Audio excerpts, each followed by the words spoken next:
Donc c'est le professeur Benhamouzib qui va nous donner le point de vue de la Société française d'hépato-gastro-entérologie.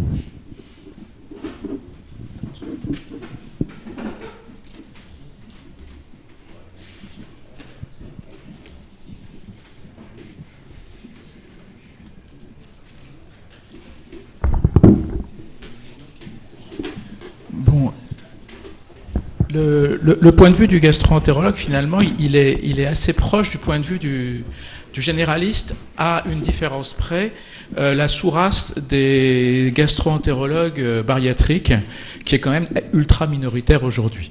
Donc, c'est certainement ceux-là que vous devez fréquenter. Donc, ne vous abusez pas, je vais parler du gastro-entérologue en général, même si vous avez effectivement des collègues gastro-entérologues qui parfois sont totalement dedans. Alors, pourquoi le gastro-entérologue est important? Parce que les pathologies dont on parle depuis tout à l'heure, finalement, ce sont des pathologies que le gastro-entérologue connaît bien, tant du côté des carences, on a parlé d'anémie par carence martiale, folate, vitamine B12, c'est business as usual. La carence protéique, c'est tout le problème de la malabsorption, et ça fait partie de nos pathologies intestinales au sens large. La malabsorption lipidique, c'est aussi dans la malabsorption, et puis toutes les autres carences, même quand elles ont une porte d'entrée qui est plus neurologique, par exemple, on va avoir des liens fonctionnels. Donc on est dans des choses qui sont très connues. Les troubles fonctionnels, le dumping, c'est super, parce que en tout cas de ma génération, on en avait vu un peu quand on était jeune, on n'en a plus vu, et c'est super, ça revient, donc c'est génial. Le reflux, bon, ça c'est classique, c'est bien, des fois c'est un petit peu plus sévère que d'habitude, un peu plus tricky, donc ça nous oblige à réfléchir un peu plus, un peu mieux que juste un peu d'IPP, c'est fini.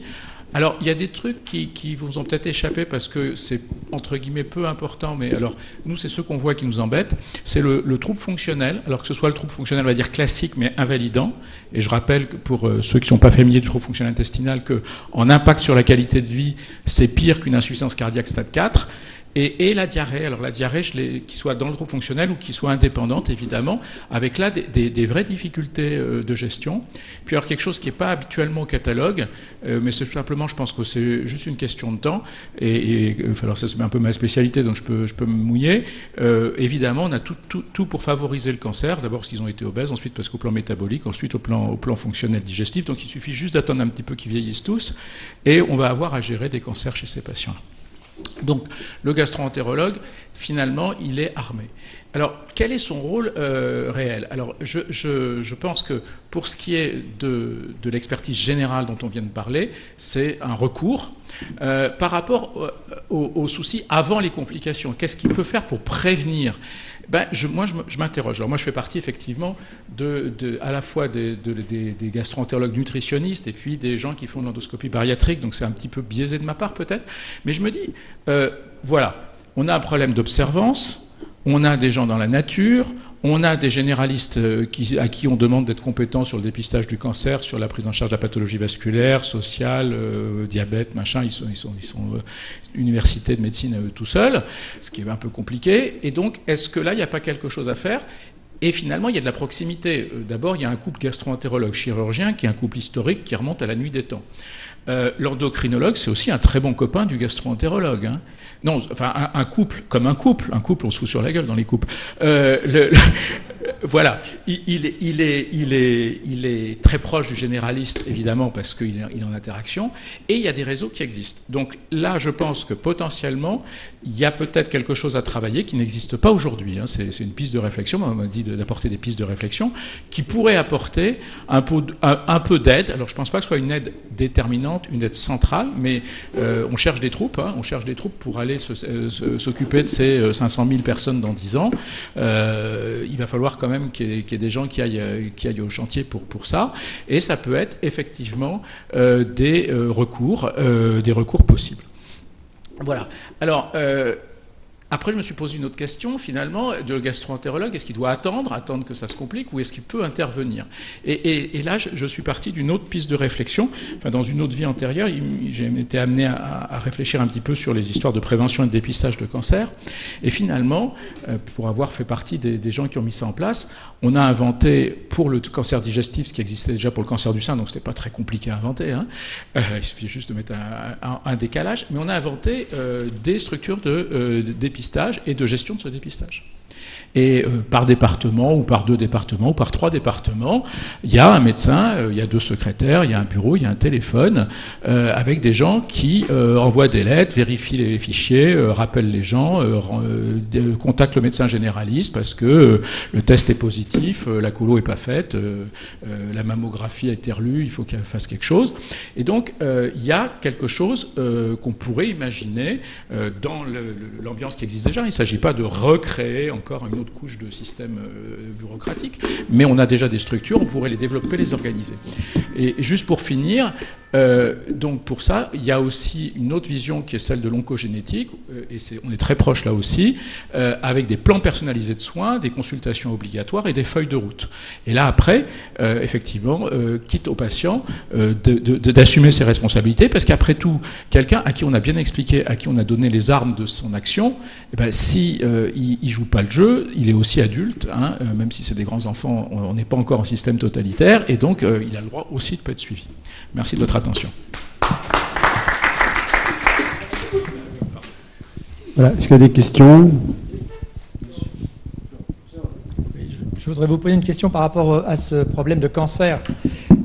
Et je pense en particulier au problème du cancer de l'estomac dans les gastric bypass. Et chaque fois que je vois cette opération, qui me paraît très bien, mais très proche de la gastrectomie totale, je me dis, comme vous l'avez souligné, dans 10-15 ans, qu'est-ce qui va se passer? Comment on va pouvoir diagnostiquer un cancer chez ces gens chez lesquels on n'a plus le recours au seul moyen diagnostique intéressant qui est l'endoscopie digestive? C'est l'enfer de l'anémie un peu franche qui résiste au traitement médical et où on doit absolument aller visiter un estomac. Alors on a heureusement vous savez, le fameux entéroscope à double ballon qui nous permet en rétrograde de remonter, mais c'est un enfer complet et c'est vrai que c'est une question. Alors, je pense qu'en Occident on n'a pas trop de soucis, mais le jour où nos amis asiatiques se lanceront dans les mêmes choses, on va s'amuser un petit peu, puisque je donne un truc, dans une pathologie néoplasique familiale que vous connaissez, qui est le syndrome de Lynch, il y a 2% de cancer de l'estomac, parce que c'est assez rare. En Corée, il y a 30%. Ça, c'est la correction, je veux dire, des facteurs de risque sur une part génétique. Donc là, on n'est sur pas une part génétique, mais sur une part physiopathologique. Et donc, effectivement, mais heureusement, la quantité d'effets va être faible. Mais c'est un vrai problème pour dans une dizaine d'années, oui.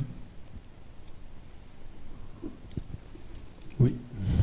Olivier? Oui, une question sur les troubles fonctionnels. Je veux dire que moi, j'ai jamais osé porter ce diagnostic, pourtant je suis un gastro repenti. Vous pourriez commenter un peu? Ah bah oui, parce qu'il y a pas mal de littérature là-dessus, dont je crois avoir fauté une fois ou deux, et on a beaucoup plus chez l'obèse avant l'intervention de symptômes fonctionnels, ça c'est clair, mais on en a encore plus après la chirurgie. Ça, je peux vous passer les papiers, je ne vais pas développer ni élaborer, mais enfin, et en constipation, et en diarrhée, et en ballonnement. Non, mais l'idée de la structure de dépistage, elle est très très importante. François, tu pourrais nous raconter comment tu fais chez toi, avec ton secrétariat, pour relancer tout le monde tout le temps? Bon, c'est vraiment un peu artistique, c'est même pas informatisé, tellement le CHU de Lille est difficile. Donc non, j'ai vraiment pas du tout de... Alors là, j'ai tout à apprendre sur ce truc-là, on fait vraiment à force de sueur. C'est pas du tout opérationnel pour se généraliser. Donc oui, c'est vrai que probablement les trucs de dépistage de mammographie, je connais pas bien. Bon alors cela étant dit, je vous rassure, pourcentage du dépistage du cancer colorectal, dernier chiffre 32% malgré tous les moyens donnés. Donc on n'est pas... Des candidats qui le font. Des candidats chez qui c'est remboursé qui vont vraiment le faire. Par contre, on va prendre une autre situation. Les gens qui ont fait le test et à qui on doit avoir une colo, et on vérifie 90% environ. Donc quand ça devient médicalement concret, les gens le font. Voilà. Moi j'ai une question concernant le cancer. C'est parce que là, tu as donné des pistes, mais il va falloir quand même. C'est un problème majeur. On opère beaucoup de gens. Les risques sont théoriques, mais ils sont réels. L'endobrachiosophage dans la sleeve, hein, ça commence à venir. L'endobrachiosophage qui complique la sleeve à 5 ans, c'est aussi la porte à d'autres choses. Est-ce qu'il va y avoir des pistes pour faire, par exemple, un examen paraclinique comme une fibroscopie chez tout le monde? On peut avancer dans ce genre de truc, d'examen invasif systématique. C'est utile, c'est pas possible. C'est de la recherche pure et dure. Là, les gastro-entérologues sont en train de se calmer sur l'endobrachiosophage parce que finalement, on est en train de recalculer la quantité de complications, mais on n'est pas sur les mêmes phénomènes.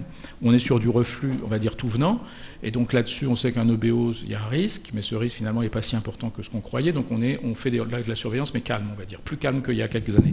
Maintenant, est-ce qu'un reflux sur une sleeve, c'est un reflux normal? C'est pas le même contenu, c'est pas les mêmes quantités, c'est pas le même temps de contact, donc ça, c'est une recherche, et on va le savoir, mais bon, il nous faut encore 10 ans de recul pour pouvoir savoir. Il n'y a rien aujourd'hui qui pourrait justifier. Non. Il y a la prudence. Il y a la prudence qui se dit qu'une fibrose. Ce sera la clinique. Je parle en gastro, mais une fibrose c'est pas bien grand chose. Mais pour le patient c'est plus quoi. Mais voilà.